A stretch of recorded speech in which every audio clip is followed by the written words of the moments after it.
మనం ఏ పని చేస్తున్నా వివరాలు సమగ్రంగా ఉండాలని సీఎం చంద్రబాబు అన్నారు. అనుకున్న సమయానికి లక్ష్యాలు నెరవేరేలా అధికారులు కృషి చేయాలని చెప్పారు. అమరావతిలోని రాష్ట్ర సచివాలయంలో నిర్వహించిన జిల్లా కలెక్టర్ల సదస్సులో సీఎం మాట్లాడారు. పలు అంశాలపై కలెక్టర్లకు చంద్రబాబు దిశానిర్దేశం చేశారు. నిరంతరం నేర్చుకునే పనిలోనే ఉండాలి. మంచి ఆలోచన ఎవరు ఇచ్చినా స్వీకరిద్దాం. చేసే పనిలో బాధ్యత, జవాబుదారీతనం ఉండాలి. మెరుగైన ఫలితాలు వచ్చే వాటికి ప్రాధాన్యతనిస్తున్నా.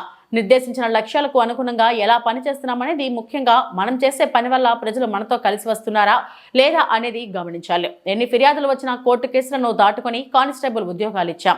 అంతకుముందు డిఎస్సీ పెట్టాం. దానికి కూడా ఇలాగే గందరగోళం సృష్టించారు. బాధ్యత కలిగిన ప్రభుత్వం అంటే అధికారులు దుర్వినియోగం కాదు, సద్వినియోగం కావాలని ఆయన అన్నారు. 5వ కలెక్టర్స్ కాన్ఫరెన్స్. ఈ కాన్ఫరెన్స్కి వచ్చినటువంటి కలెక్టర్స్ అందరికీ స్వాగతం. అంటే ఎక్కడో సంథింగ్ ఈజ్ మిస్సింగ్. అందుకే నాతో మొదలుకొని ప్రతి ఒక్కరూ దృష్టిలో పెట్టుకొని మనం చేసే పని వల్ల ప్రజలు మనతో కలిసి వస్తున్నారా లేదు కూడా ఎప్పటికప్పుడు చూడాలి. స్టేక్ హోల్డర్స్ అందరినీ దానికోసమే పాజిటివ్ పబ్లిక్ పర్సెప్షన్ తీసుకుందాం. అక్కడికి వచ్చినప్పుడు డిప్యూటీ సీఎం గారు కూడా ఒక కానిస్టేబుల్, మీరు గుర్తుపెట్టుకోవాలి, మమ్మల్ని ఒక రిక్వెస్ట్ అడిగాడు. సార్ నాకు ఉద్యోగం వచ్చింది, హ్యాపీ, మా ఊరికి రోడ్డు లేదు, ఆ రోడ్డు చేస్తానని అడిగాడు బాబురావు.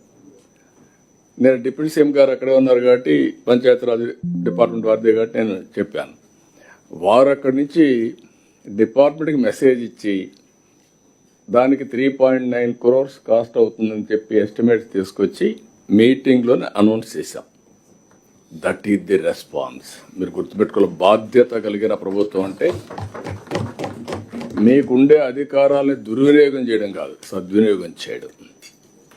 ఇలాంటి ప్రతి ఒక్కరిలో ఒక ప్రోయాక్టివ్ గవర్నెన్స్. ఈరోజు ఊరికే పెట్టుబడులు రాలేదు, మీరు గుర్తుపెట్టుకోవాలి. ఎప్పుడో ఒక విత్తనం వేశారు హెచ్ఆర్ మినిస్టర్ గారు లోకేష్ గారు, ఎక్కడ అమెరికాలో గూగుల్కి. వాళ్ళు ఇండియాలో పెట్టాలనుకుంటే ఎవరు గుర్తొచ్చాడు? మనమే గుర్తొచ్చాం. దానికి కూడా మళ్ళీ పర్ఫార్మెన్స్ ఉంది.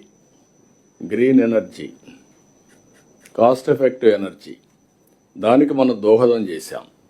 దోహదం చేసినప్పుడు వాళ్ళు ఆలోచించి ఫస్ట్ టైం రిఫార్మ్స్ వచ్చిన తర్వాత $15 బిలియన్ ఇన్వెస్ట్మెంట్ విశాఖపట్నానికి వచ్చిందంటే అది ఈ ప్రభుత్వం యొక్క పట్టుదల, చేసే పర్ఫార్మెన్స్.